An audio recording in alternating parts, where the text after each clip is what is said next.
Hey Raiders, I'm Priya. And I'm Maya. And welcome to Raider Review. Today we're going to talk about the pumpkin auction, our animation program, and the Pride of the East. All this and more on Raider Review.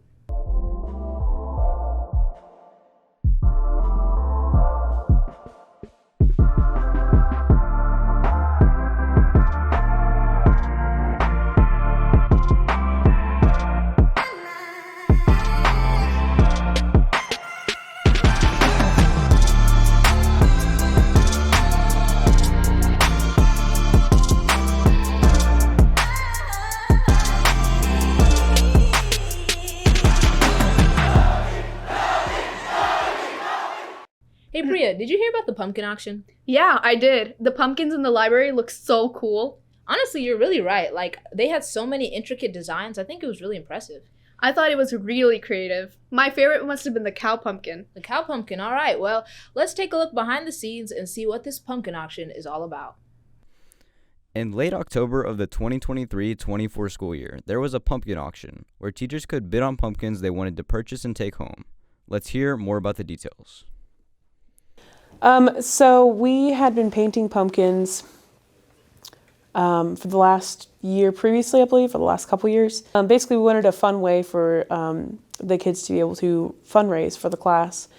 And it allows them to be creatively free, as well as it's a fun way for other teachers to get involved too. About 2 weeks prior to when we decide we're going to put them out for auction, we'll go to Walmart or to Home Depot or wherever really has the cheapest pumpkins, and we will buy the pumpkins and then bring them back and say, guys, go pick a pumpkin, and what do you want to paint? And then some of our kids will do just whatever comes to their mind. Some will ask for ideas. So some will want to do they'll want help with drawing it out, stuff like that. So we just have a fun time painting pumpkins in our free time, which is usually 1 to 2 days a week. So that's why we do it 2 weeks in advance. Usually to paint all of them, probably about a solid 4 days worth of work. Students in the classroom, they paint the pumpkins themselves, and they also go and distribute them. So the only part of the process that we're involved in, or I'm involved in, is the purchasing of the pumpkins and the logistics of things. So making sure they're all labeled and all that jazz. But the kids do all of the grunt work. The auction was mostly exclusive to teachers, but that didn't stop a certain student from finding out, and they were ironically the highest bidder with $100 on a very cool cow pumpkin. I don't know, I like farming and animals, so I just set up a cow. That's really all I did. Just fun, I guess. I mean, it's kind of shocking that we sold that much. And we 11 pumpkins. 11 pumpkins. Yeah. The money from the auctions went to funding for the life skills classrooms, and it was a fun way to promote donation, as all pumpkins were prepared and distributed by the students. This has been a collaborative effort by AV2 for Raider Review. Wow, Priya, that was some great information. I'm definitely much happier with my purchase. Yeah, after watching it, I'm gonna be on the lookout for next year's auction. Yeah, you should do that. Moving on to a different type of art, the animation class at this school is really hype. Really? I want to know more about it. It sounds really interesting. Yeah, it is. And that is why Ian made a package on it. So let's check it out. Sounds good. If you take a peek inside room 121, you'll see the animation class. Animation is a fast-growing industry with numerous opportunities available to those interested in pursuing it. Wiley East has a robust animation course with 3 classes devoted to it, all taught by Mr. Camacho: 2D, 3D, and practicum in animation. So the course will introduce you to Maya, which is our 3D modeling software, which is also an industry standard both in video games and in animation. It's a great piece of software. It has everything that we need to create models, to create the skeletons for models, to then creating the controls to use for animation. It's the entire suite. As mentioned by Mr. Camacho, the classes make extensive use of Maya, a 3D modeling software capable of modeling, lighting, and rigging, all in order to create the illusion of movement.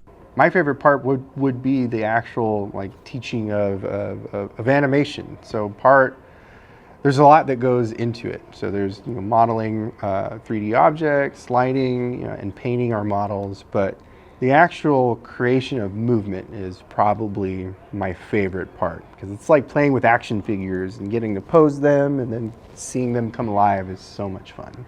The skills taught in Mr. Camacho's class go far beyond just movies and video games, though, with many practical applications in the workforce. There's a lot of potential for, medical modeling, so creating, organs and 3D projections of these things, as well as creating layouts for architecture. There's so much potential when it comes to animation. It's not just games and movies. Now, for those interested, here's a piece of advice from Mr. Camacho himself regarding animation. My advice, it would be to have an open mind. Just be ready to create from your imagination and be ready to tell stories. It's a lot of fun. Telling stories is a great part of animation. This is Ian Harris, signing off for Raider Review. That was magnificently swagalicious. Right? Did you hear about the amazing season the Pride of the East just had? Well, I heard they went to state, but I don't really know much else. Well, let's go learn more.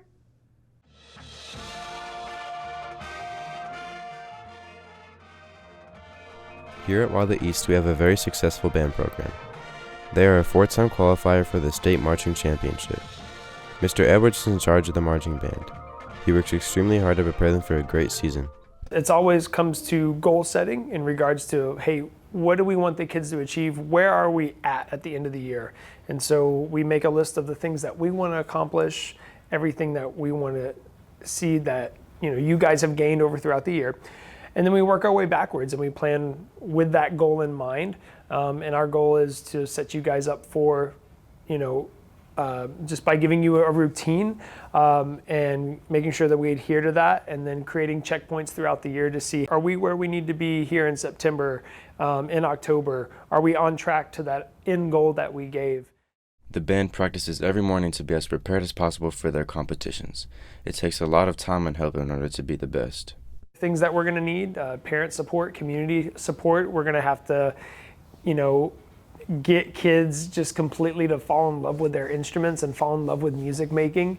So those are some staple points where I would start, but it all starts with that culture of, are we here to be better as musicians, which yes, but I think primarily when we're trying to build up something, we want to start with investing in the people first.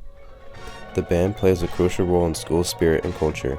Without them, the school wouldn't be the same. Two things primarily. I think one, we're a spirit organization. We're highly visible, whether it's pep rallies, football games, whatever we can do to further extend that Raider for Life spirit throughout the campus. We try to personify that through our instruments.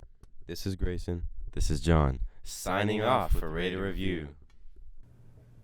Wow, I really enjoyed watching that. Yeah, me too. I learned a lot of new things about our school today. Honestly, there's a lot more going on here than I thought. I agree, but that's all the time we have today. Remember, It's a great day to be alive and a great day to be a Raider. See you next time on Raider Review.